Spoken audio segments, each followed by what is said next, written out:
moderator for the evening. On behalf of the Chartered Management Institute Sri Lanka branch, I warmly welcome all of you on leading in pandemic times, resilience to results.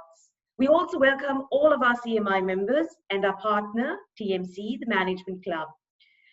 Just to give you a brief about the Chartered Management Institute, CMI is the only chartered professional body providing certification in the highest standards of management and leadership and alumni members worldwide.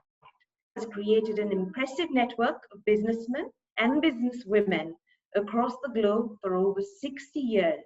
And today, we're happy to host for you the first webinar for the month. And our speaker today is none other than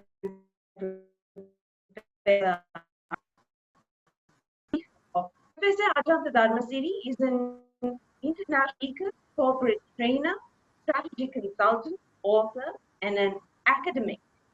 He has the rare combination of being a chartered HR professional, chartered electrical engineer, and a chartered fellow member of CMI UK. He is a director and chairman of the and an adjunct professor at Prince College of Business. So without any further ado, let me welcome on board Professor. Professor, over to you to start the webinar for today. Thank you. Thank you, Kamaya, for the wonderful introduction. And Aibowan, Vanakkam, Assalamu alaikum, a very good evening to each and every one of you. It's nice to see chartered members and other interested people. We are all going, and I think the good news is that tough times never last. People going gets tough, tough gets going. So that's the invitation. So let me invite you to join me in series of thought sharing, where my intention is to ignite your thinking. They say your mind is like a parachute. It works only when it is open. So my role is to open your parachute so that unlock your potential. You would start thinking and you would act differently. We can do that within the next 1 hour or so. I'm sure this evening is going to be truly a meaningful and a memorable one. So let me invite you to join me when I share my screen in a thought sharing action. I hope everyone can see the screen. Kamaya, can you see it clearly? Just give me at least a physical screen is seen by everyone. I hope so. It's not visible. I get the message you are screen sharing. Okay, I get message. Okay, let's see. Do I need to do it again? Let me do it again. Yes, please. Stop sharing, and then let me go back and share screen, share my screen. Okay. Let me see now whether it's visible. Is it visible now? Yes, it is. All right, good. Okay. So you see the pandemic, which is a new normal. We have to live with a pandemic and a planetary pandemic. Interesting, isn't it? So what should we do? We can't be complaining about it. We need to do something. So what is that? And we need to aware of it, and we need to do something with the right awakening, with the right awareness. So my role is to awaken your thinking this evening. So let me begin by putting the title once again, Leading in Pandemic Times, from Resilience to Results. You need to show your resilience at the first place, and that should lead to results. Expectations achieved, exceeding expectations in one way or the other. So PIM, price, CIPM are close to my heart, and I'm the common I in PIM, price, CMI and CIPM. PIM and price are my academic homes, and CMI and CIPM are my professional homes. So I have close association with all four as a common eye. So let me begin by talking about the road ahead. And you see the mesa, it's not clear, not very visible. That is exactly where we are with the COVID-19 pandemic. So let me suggest three questions that we need to find answers together. I hope it will be a meaningful endeavor. Question number one, why right leading is essential in moving from resilience? Why we right leading? Can't we do it without it? Why? So what is the reason? Let's discuss. Moving from there, question number two, what are the key features of required leadership in pandemic time? How should the leadership be demonstrated? So what are the key dimensions that the tested and proven leaders have demonstrated around the globe, local and regional and international alike? Let's dwell upon them. And for me, the final question is very pertinent to all of us. What should we do differently in enhancing the way we lead? I'm sure all of us are having a kind of a role to lead others, at least to lead ourselves, leading myself and leading others. So how can we enrich ourselves today? So what can we do differently in pandemic times? So, so let me ask you, is it a good idea to spend some time pondering on these pertinent questions? I hope so. And by the way, you have time to submit your questions either through the Q&A or the chat box. So you can and we will do it at the end. So I'll give you plenty of time to ask questions, clarify things, and briefly share what I share with true meaning and connect you do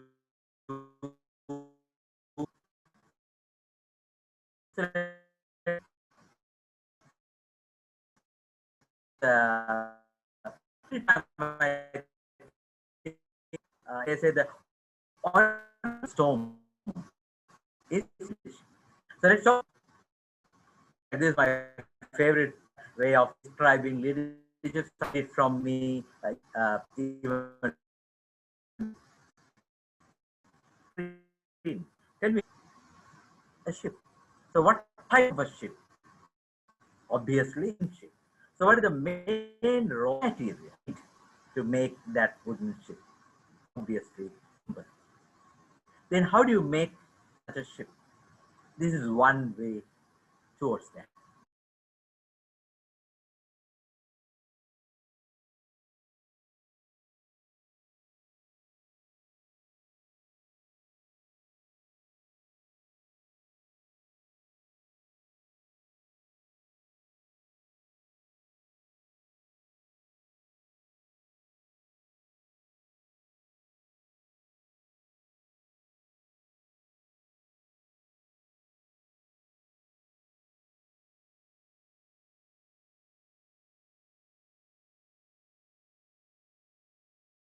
Beautiful statement.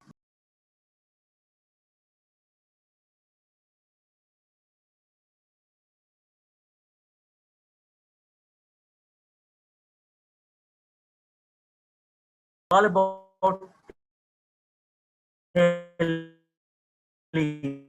is then nothing but in the second approach, you don't tell, insist them the desire for the sea.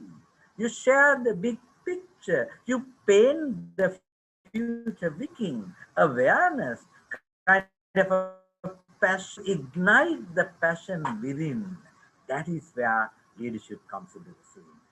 And then they will ask the question, wow, let's go to the sea. How can we go to the sea? We need a channel, we need a vehicle.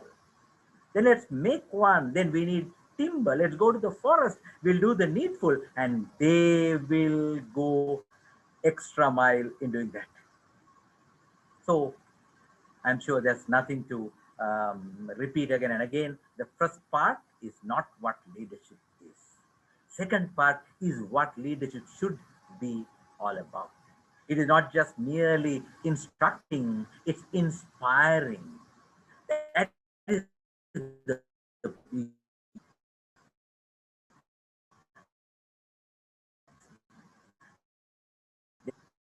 and dream, the dream and reach tired, but mentally leadership. This is fantasy. No, it's a set of that is what the reality all about. So in essence, I mean, you can compare the sea and the people, of course, to the or someone to whom you are reporting. People, see the beautiful parallel. Ship is sailing from one harbor, the last harbor. So what is the desired dream, desired destination? So that is the vision. We need to have the right vision. That's why we say leaders should be visionary, not visionary. So right vision, right action, with right passion. That's the and you can drive by pressure them, forcing them, and they will do that really in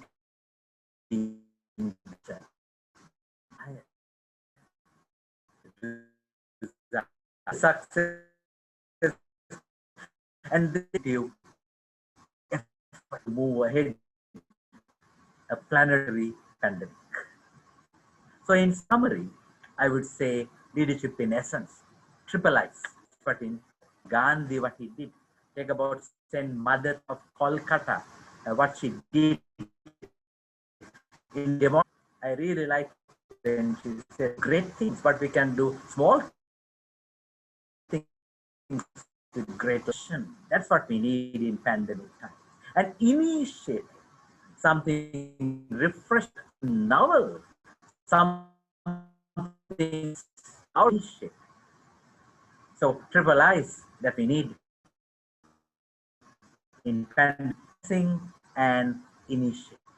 So ask a question from a self-reflection.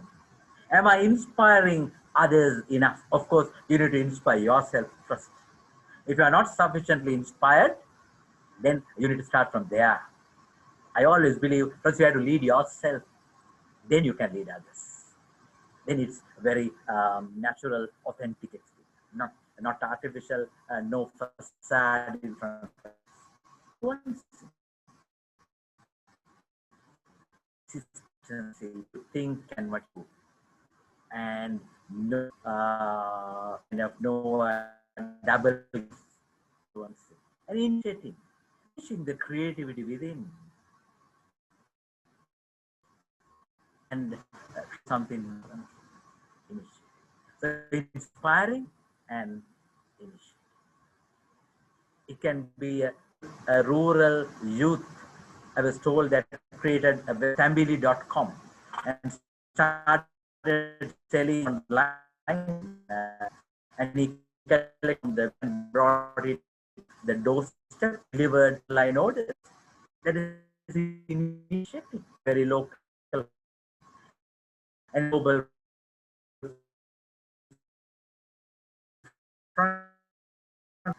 To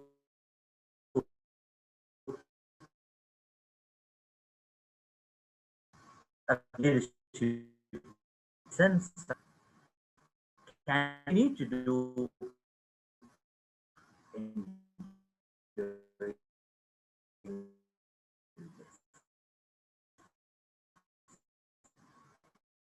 been there, being come a long way and to go to car killed animals. In a long journey, it's always been there with people. See this picture. It's from the 150 Jataka stories. Technically, there's only 147 Jataka stories. Is no pattern.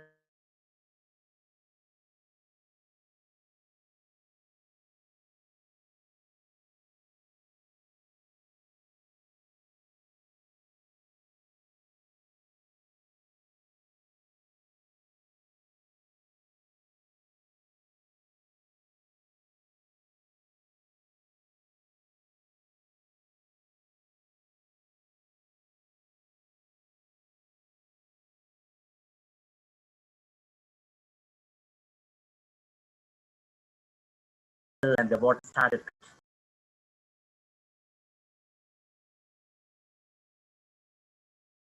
from east to the my favorite shepherd and the of the analogy Middle East the sheep zone we had the fundamental difference. Of course, you might say after cattle, that's obvious. But what is the not so obvious? One goes behind saying Jack Mak and shepherd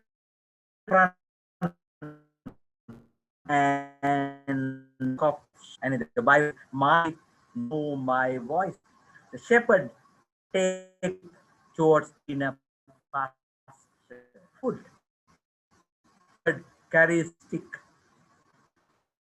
coming and dragging sheep. So gives metaphor of you can't talk about without talking about the members or the teammates. They are inseparable. Something essential, something in existence, but there's a big but. I came across a very interesting note by a veteran researcher on leadership, Stockdale. He says, it's vastly researched, least order. Research. If you go to a management book store, than any other subject. Vastly researched, but least understood. There are many aspects of leadership we are yet to discover. We are yet to probe. We are yet to explore. That is the fascination of leadership. We are just grouping in the darkness sometimes. We need to explore the richness, the depth and breadth of leadership. All right? With that, let's move on. Me as a leader. I do active training sessions. I ask, raise your hand if you think you are a leader. Very few hands go up. Very few hands go up. Sometimes zero. Then when I raise hand, they look at me with surprise. And I always say, leadership, there's a myth in the society. We think leaders are at the top and we are at the top. Of course, there's corporate leadership. There's a corporate hierarchy. But for me, primarily, leadership is a mindset. Let me give you a brief example in moving ahead. There was this remote area where there was a road full of cavities, potholes and garage. So there's a massive cavity in the middle. So one evening when the dusk was setting in, a person was walking along the road and he didn't see the cavity in the middle. He fell into the cavity and he got himself injured and he started crying, cursing and complaining and crawling, and he walked away, giving birth certificates to the Road Development Authority officials. That is person number one. Then came a lady also along the road. She also didn't see the cavity in the middle. She also fell in, started crying for help. And people came and out and walking away, cursing everyone. Then came a youngster who saw at a distance that there's something wrong in the middle. He saw the cavity. Instead of avoiding it and going around it, He went to a nearby tree and plucked a branch of a tree and brought it and kept it just in the middle of the road to show others that there's some danger, better avoid. And then he walked away. So let me ask you this simple question. Out of the three, who was the real leader? Absolutely no brainer. Person number three, isn't it? No choice. Person number three. So this is the good news. Leadership is all about taking the right decision at the right time with the available resources in achieving right results. It is more to do with decisions and actions than to do with positions and titles. So let me repeat. It is more to do with decisions and actions than to do with positions and titles. That's a simple way of looking at it. So leaders are at every level, not only at the top, but at the top as well. Each level in the hierarchy, they have leadership. I met Professor Rob Goffey from London School of Economics. He was conducting a session on leadership. He said, we have a great leader in London School of Economics. We asked the details. He said, she's in charge of the toilet cleaning department. The great leader in LSE is in charge of toilet cleaning department. Simply, it is your mindset more than anything else. Beginning with the right mindset. Then you need the skill set and of course the tool set. These days, your tool set should have an essential technology tool, online connecting tool with right bandwidth. Otherwise, you are frustrated, isn't it? So you got to have the right mindset. So let me conclude this segment of my talking. Leadership is mindset more than anything. So let me invite you to embrace that mindset and to say wholeheartedly, yes, I'm a leader. Yes, leadership. That's the starting point. I hope you are with me. Moving ahead. This is the crux of the matter. Leading amidst a planetary pandemic. So what we need to do differently? The pandemic will be with us, whether we like it or not. In Sri Lanka's wave and temporary consolation, giving off a first wave, and then the second wave has become really dramatic, really deadly, and really disastrous. No second thoughts. So we need to be extra careful, extra vigilant, extra protective, taking care of ourselves, taking care of others. I always remember the airline announcement when you get on board to a flight. First, wear your oxygen mask. Then assist others to wear their oxygen mask. Take care of yourself first. It is not the issue of you.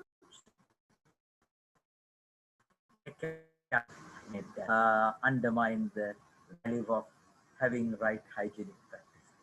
Starting point. I don't have to repeat what the medical experts have been telling again and again, but sad to see, sometimes still I see people in the roads wearing masks.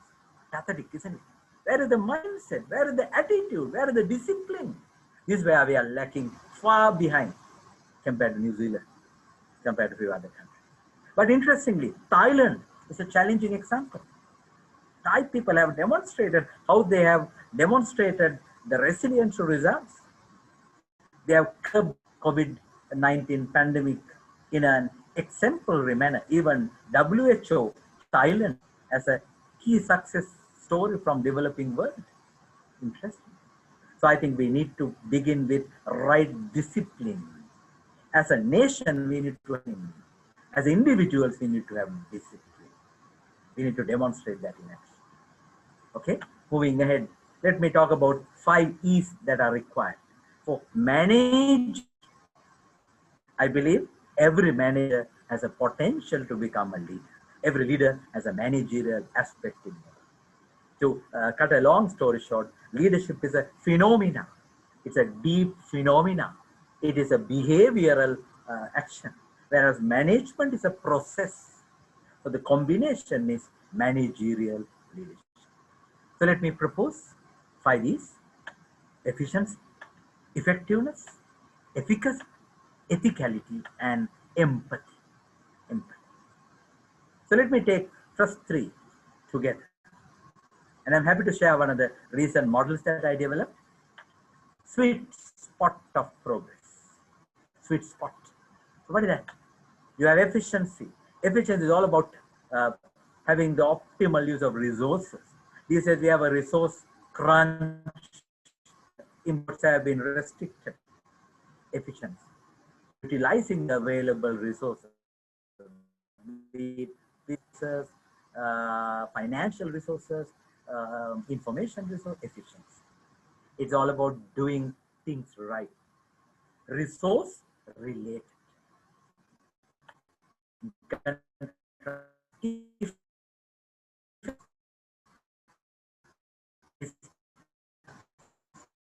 right a Drucker, the management thinker says, efficiency is doing things right, effectiveness is doing right.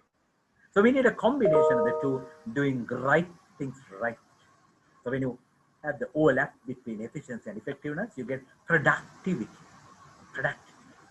Your output is far higher than your input. You maintain the ratio so well, and you become so productive in utilizing the available resources in achieving right results in that manner. But one missing element from psychology, from organizational behavior, is efficacy. Organizational behavior experts describe efficacy as your belief about your capability, your belief about your ability. So it closely resembles self-confidence. So how confident you are about your competencies, how confident you are about your capability, efficacy. We talk about efficacious drugs, efficacious vaccines, but here the primary focus is individual. So let me say efficiency is resource related, effectiveness is results related. In such case, efficacy is response related. So when you efficiently use your resources with right confidence, you show your proficient way of doing things, your proficiency. We say language proficiency, sporting proficiency, dancing proficiency, writing proficiency. So you demonstrate proficiency. And then the third link, when you are having efficacy, you show your thorough professional, demonstrating your professional actions. Medical field these days, they are in the limelight, taking high risk, risking their lives to save others' lives, to protect others' lives. And we see the military people coming to the front, sacrificing a lot in safeguarding others. So that civil-military combination has really resulted in a good mechanism, of course, in trying circumstances, challenging circumstances. The COVID-19 task force.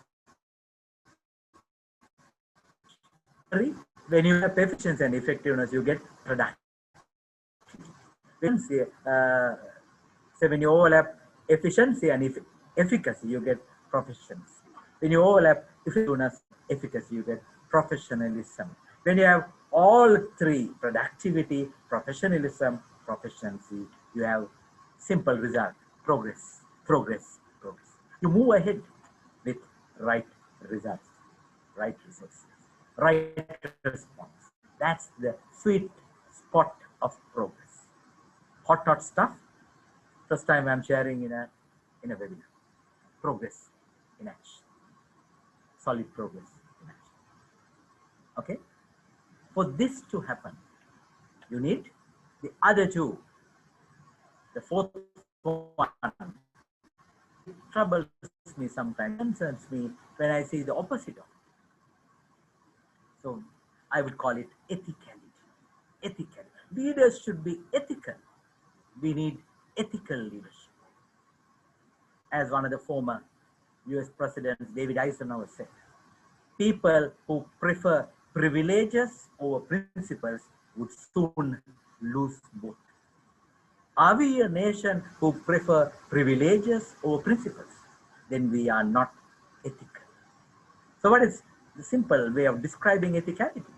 Practice of moral principles and values. that govern the behaviors of acceptable right.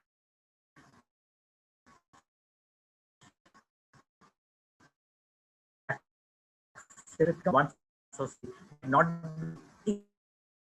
acceptable. Parliament, they talk about ganja cultivation. Is acceptable? I don't know. If you take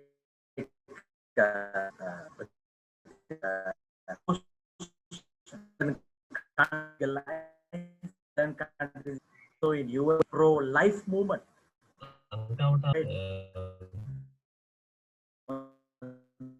the other side,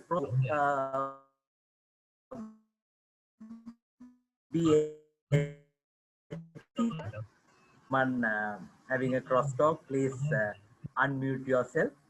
As it might please unmute yourself. So ethicality is something that leaders should demonstrate. So now I have covered 4: efficiency, effectiveness, efficacy, ethicality. And the final one is so this is where ethicality should be demonstrated. V and V. Take a simple example of a lamp with the light emanating. So the clay lamp with the oil and the fig, that is the base. And the light is what you contribute.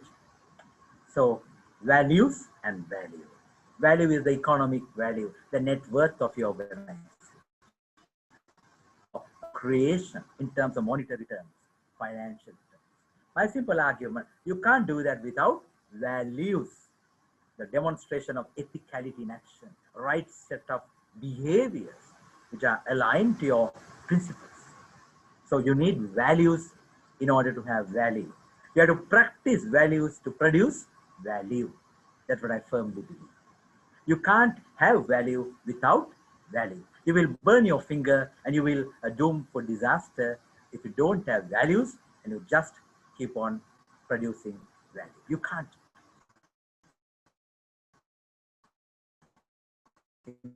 Universally tested and proven way. Practice values in producing value. And my final one is my favorite, empathy. Empathy. So is it similar to sympathy? No. It's getting into others' shoes and looking at the world from others' point of view. Stephen Covey of 7 Habits fame says this is one of the weakest areas among the managers around the globe. We take one-sided decisions. We think my way is highway. We think my point is the point. We don't listen. We don't respect others' views. Right.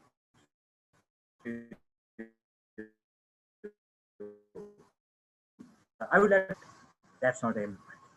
Empathy is from others' point of view. I can tell you a lot of stories is that it is equally applicable with your team at work as well as with your team at home. While a lot of marriage that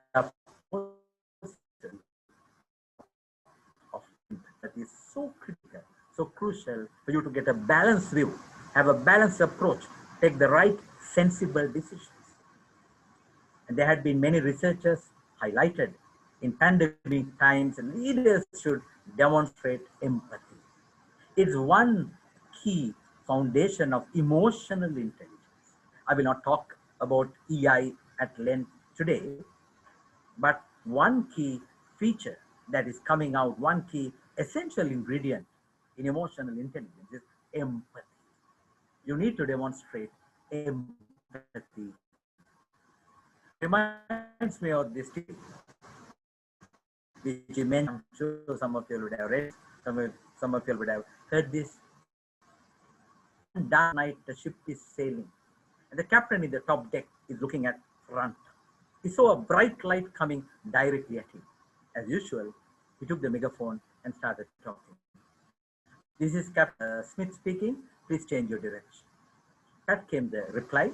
This Peter speaking. Please change your direction. Captain got annoyed. Who the hell is that fellow asking me to change my direction? He raised the voice and started talking. This is Captain Smith speaking. Please change your direction. Came the calm, quiet voice again. Is Peter speaking? Please change your direction. Captain got annoyed and he started getting angry and he raised the voice and started screaming. This is Captain Smith speaking for the final time. Immediately change your direction. Otherwise, I would start firing my cannons. That came the calm, quiet voice. This is Peter speaking in the White House. Change my direction. Please change your direction.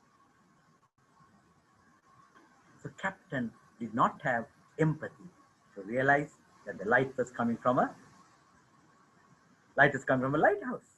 He thought it from an enemy ship, pirate ship, a battleship. See the lack of empathy. This is one temptation that we all have. I'm telling through my own. It's very difficult to have empathy. It's easy to be cushioned with my decision, my action, my thoughts, my conclusions, but that will be dangerous sometimes. So demonstrate empathy in pandemic times. The way your decisions affect the other party. Someone asked me, is it a sign of weakness?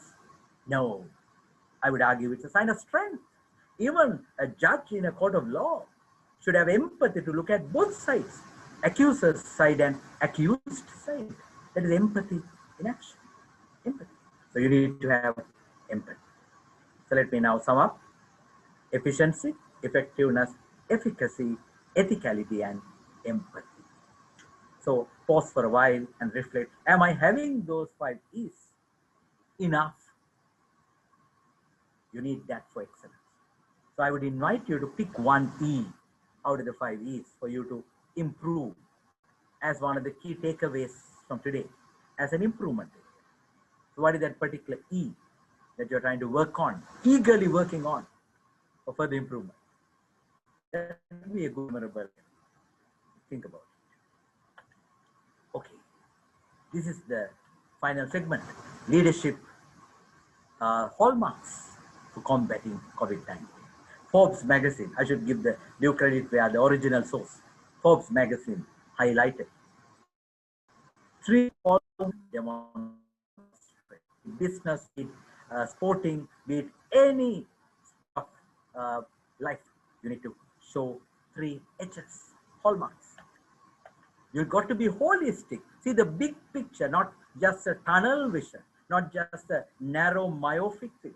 Holistic, big picture, bird's eye view, implications of your actions, and humble, down to earth, knowing the ground reality, touching the deep reality, knowing the joys and tears of people, humble, and humane, showing the human being inside you, showing empathy, showing the emotional intelligence by having the resilience in facing challenges with right confidence, efficacy in action, your belief about your capability. I can go through this turbulence. I can overcome this challenge. I can resurrect my organization. I can revive my loss-making entity. I can give oxygen to my troubling business. That positive approach as a human being. So holistic, humble, and humane. 3 hallmarks for combating COVID-19. So shift from ego to eco, more eco-friendly, not ego building. That's what we need. So remember, you should remember holistic, humble, and humane. So if I am sharing from fragile to agile leadership, moving from a vicious to a virtuous side. So what does that mean? Sad to say, we get trapped into a vicious cycle. So what is the starting point? When we are confronting problems, this is again a brand new model that I recently developed. Confront problems. When you face with problems, what is the fragile response? You have confusing approach, whether to take this way, that way, you are not clear, you are not sure, you are not geared for the right action, confusing approaches. And then that affects the resource usage, that affects the results that you anticipate. And then conflicting messages. You say to do this and no, do that. And again say no, do that other thing, and conflicting messages. And obviously the team is confused. Team is completely confused. and then contradicting guidance. You don't give the right guidance in the right direction, in the right manner, because you yourself is in a mid of a turmoil. So this is the vicious cycle, I would say, of fragile leadership. Vicious cycle of fragile leadership. Sad to say, I have seen this in some political leaders, in some business leaders, in some leaders of other firms. I might make a controversial statement. Think about the way Donald Trump is responding to the transition when the verdict is very clear from the American people. Of course, not from my colleagues when I go to teach in Price College, Oklahoma. It's a hot red state. That's a different matter. But generally, the bulk of the Americans, the popularity vote. So it's clearly showing a fragile leadership. So what should we do? We have to move from that vicious cycle to a virtuous cycle. So you need to connect ideas, connect the dots, put the ideas together. So you need to have idea generation, wear your creative hat, and then contributing teams. It is not just being an isolated ivory tower. It's an interactive, insightful teaming together. Together, everyone achieves more. TEAM, because that's synergy, synchronized energy. So a great leader has to be a team builder and has to be a team enticer, team energizer, team motivate. Then you have consolidated results. You get the results and ensure that you get the results repeatedly, consolidated. So this turns to this is what agile leadership is. That's all about being dynamic, being agile, being vibrant in achieving the results. So in pandemic times, we need not agile leadership, but agile leadership. So this is the effect. So my dear friends, time has come for us to have a conscious shift from a vicious cycle to a virtuous cycle. This is that virtuous cycle. When you confront problems, generate ideas, and then pick the best, leave the rest, and then together put that idea into action. Then you get consolidated, and so when you get results, consolidate them, solidify them, strengthen them. This is the agile leadership in combating COVID-19, in battling a planetary pandemic. I'm sure you have strength, vigor, and the right vision, passion, and action for that.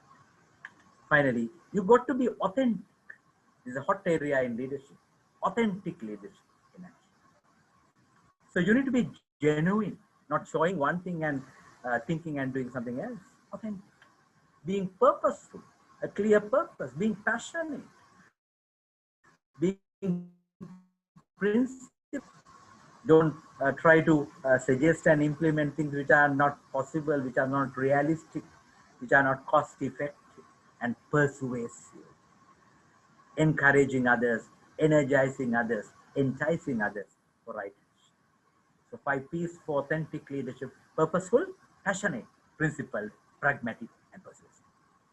So this is what we see in the world from the political leaders like Jacinta Ardern and the vaccine innovators like Pfizer, like Oxford, and a lot of other fields. And in fact, I saw a very interesting discussion with Tim Clark of Emirates head. They are coming to the front, being the leading global logistical provider for vaccine transportation. So they have found a new opportunity transportation a particular vaccine, be it Pfizer, under very challenging minus 90 degrees, if I remember, with such a challenging temperature. So that's a new opportunity. See the challenges coming in. So purposeful, passionate, principled, pragmatic, and persuasive. So this is what Leroy Eames, a great leader in action, said. A leader is one who sees more than the others see, who sees further than the others see, and who sees before others. Isn't that beautiful? more than the others see, further than the others see, before others. That's what leadership is all about. And I earnestly hope and pray this is not how you demonstrate that. By the way, there's a title called Incentives in the box of carrots. And I hope this won't resemble instead on what Abraham Lincoln said. And in the end, it's not the years in your life that count, the life in your years. And we are in the end of the month of November, where the worldwide Christians remember their departed ones. So we realize every time we hear about a COVID-19 death, impermanency of life. So that's one phenomena in leadership, one crucial aspect in leadership. And at the end, it's not the years in your life that count, it's the life in your years. Even if I have to die tomorrow, do I have life in my years rather than years in my life? Something to ponder on, something to think. So let me invite you to ask questions by just sharing one of my favorites from Subhashi, a beautiful poem. Amita guna nuwana yutu utumo pabanda. Anata vesa laduwa samavita. The suwadatis on the sandu kanda. Sindita the ekalesa kakalesa. Famous people with wisdom will not get unhappy even when they are much tired. Fragrant sandalwood will still emanate its fragrance, even if it is crushed or squeezed. The more and more you are crushed, you bounce back with more confidence. In Sinhala, we say, kapanna kapanna moa, talanna talanna moa. That is a resilience that you need. That is real leadership in action. And to conclude, my personal favorite is a leader should be a servant. It's an opportunity to serve others. This is very touching time to do that. That's why I wholeheartedly say those who serve deserve leadership. All great religious leaders have demonstrated this amply. All sensible political leaders have demonstrated this amply. All leaders from other disciplines have demonstrated this. Those who serve deserve leadership. Leadership is more a cross than a crown, perhaps a crown through a cross. It is an invitation for you to serve others. Not to go on others' shoulders, but to carry others on your shoulders, particularly amidst a planetary pandemic. So with that, I hope this is not your mindset right now, but if you have any questions, I'm more than happy to entertain your questions. So let me formally wind up by inviting you. My triple R's you would have seen in the weekly Management Minute series. CMI, I'm thankful to CMI for promoting it. Management Minute, where I end up saying reflect, refresh, and relate. Reflect on it, refresh your minds about it, and then relate it to what you do. Reflect, refresh, and relate. So it's a continuing journey from good to great. Despite the turbulence, despite the pandemic, despite tsunamis, you need to go ahead. And I have often said, VUCA 1.0 should be tackled with VUCA 2.0. So VUCA 1.0, volatility, uncertainty, complexity, and ambiguity. So VUCA 2.0, vision, understanding, confidence, and agility. That's what we need in continuing journey. So may I wish you good luck, all the very best. May you have the courage to go beyond resilience, to have results leading in pandemic times in efficient, effective, efficacious, ethical. All the very best, and I'm available for all your pertinent questions. Back to you, Kamaya. Thank you, Professor, for those very insightful thoughts from your end. So until our audience gets ready with their questions, I have a question for you, Professor. So my first question to you is, we've always thought of the pandemic as bringing on a lot of negative aspects, but there is also a thought process that the pandemic has made leaders focus on what really matters. What do you think, Professor, about that? I think that's an excellent observation, Kamaya, because when you are when you are faced with such challenging situations, it invites you to go back to basics. Because we saw that amidst the credit crunch that engulfed the world, starting from US a few years ago. So it's an invitation for you to go back to your basics and to be brilliant on basics. So it is a calling for you to really demonstrate how you lead authentically in identifying what actions are needed and how they need to be done collectively with right mindset, with clear thinking, with committed action. So I think it's a kind of like a breeding ground for leaders. So Kamaya, just a small deviation. Let me recognize my very good friend, Mr. Gerald Jayewardenepura. Hi, hi. In fact, we used to call him General. He was such a stalwart in one of the training establishments that we worked together. Jen, I hope you are sound and safe in UK. Thank you for joining us from UK.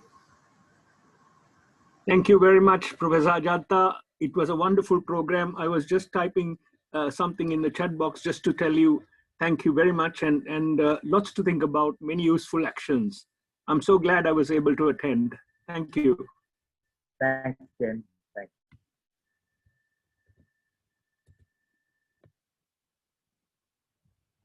Kamaya, you need to unmute yourself.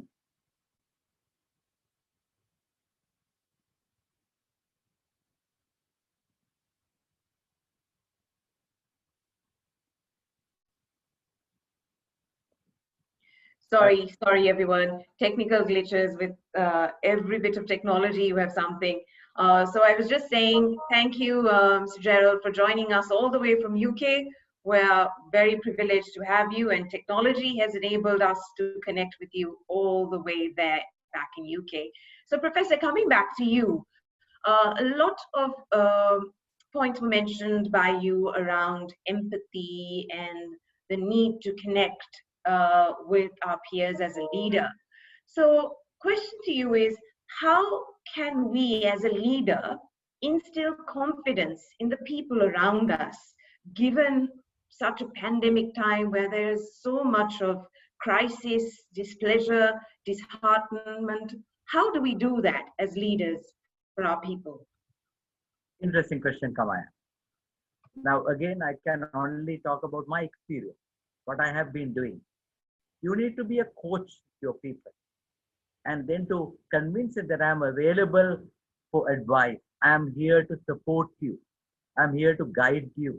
I'm available. I'm not observing whether you are sinking or swimming. I'm not putting you into the deep end. For that to happen, Kamaya, starting point, I would say you need to be a listener. The biggest temptation leaders have is that they think they know everything and they stop listening, and they need to have reflective listening, empathic listening. Is there a point in what my colleagues say? I mean, do they see something else that I don't see? Have that broad understanding what I think is right versus what they think is right. So to come to a point where we all see it clearly, cleverly, collectively together.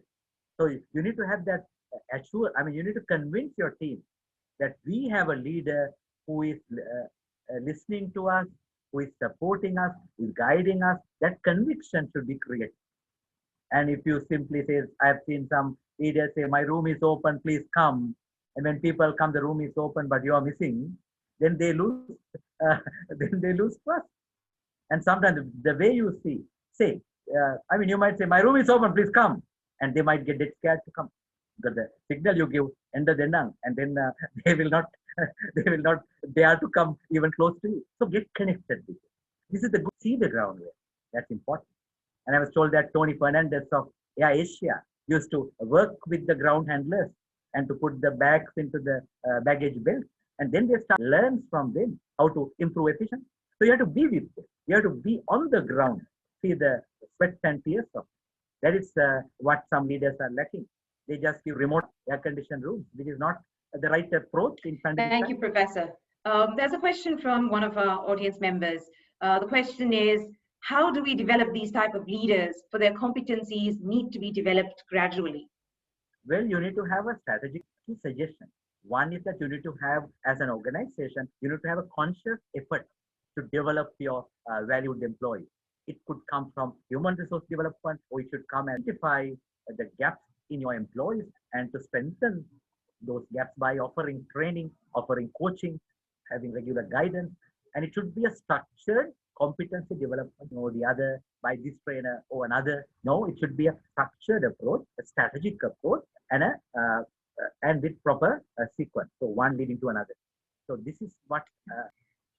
Noted, Professor. There's one more question, which says there are still a lot of people who don't understand and consider the gravity of the situation. And so how can we convince them that it's more important to give their best? I think that's a very, very pertinent thing. It reminds me of what Professor John Cotter says. He's a leading authority on change. He has urgency. This is an urgent situation. You don't have any choice. Take care of yourself. This is an, sense of urgency. Say for argument's sake, Kamaya, let people to run and try to make an inspirational speech for them to run away. They will run anyway because they know that's an urgent. For their own survival, they will urgency of the issue, the gravity of the issue. You're absolutely right. So leaders have to convince them with right example, with right media clippings. What is going on? What is happening? Of course, not in a negative and fear inciting way, a fear inflicting way, but in a more positive and constructive way to convince them that you need to take right action. The gravity, some people have not really taken serious. So I remember someone was casually telling me, I'm sad to tell this because I was deeply concerned about the attitude. The person said, go out because if I produce a channeling appointment and I can cancel it later, I just generate a channeling appointment and I show that to the police force and they allow me to go. That's how I escape from my isolated area. So we blame the government. We become government bashers. We say they are failing. And I think we are failing before the government. So in fact, one of my former bosses told me this, and he have an inward look. Rather than blaming the government, rather than blaming officials, rather than blaming the COVID-19 task force, have I done the needful? Am I behaving in the required manner? Am I responsible? Look, have a critical look at your behavior. I remember going for a wedding, and for my biggest shock, it was only myself and my wife who were wearing face masks. So where is the protection? We just take it for granted. The whole world has got engulfed. So that seriousness, that urgency, despite all the media attempts, despite all the coverage, I don't know, probably the attitude. Point well noted, Professor, and I truly agree with you as well, as I'm sure the other participants do as well. It is all about understanding the gravity of the situation of this nature, which is affecting the entire world. So my last question to you, Professor, before we wind up the session is, as leaders, do you think we should lead, which can be done when we're facing a crisis? We tend to trust our gut, or should we stick to the basics and be rational? Interesting question, Kamaya. I would propose, with my experience, I would propose a balanced approach. Information, use those information. Wherever you don't have information, go beyond in having your intuition. So it's an information-intuition combination. In other words, some kind of available facts properly used. Because you have analysis, sometimes you might end up with analysis paralysis, that's a different story. But at least there's access to information. So I would say wherever there is access to information, use those information in trusting your intuition. I would propose a combination of information and intuition. So not pure gut, but a sensible gut. So thank you. And on the note, on trusting your gut and using a combination, I take this up, member, Professor Ajantha Dharmasiri, for your informative delivery. You definitely made everyone's evening, and I'm sure that all our viewers have a lot to take away and a lot to think about. CMI Sri Lanka branch, Mr. Kaushal Rajapaksa, all the office bearers, and especially the event committee led by Mr. Sajid De Silva, Mr. Rishantha Mendes, and Ms. Jayewardenepura. And of course, mention to Mr.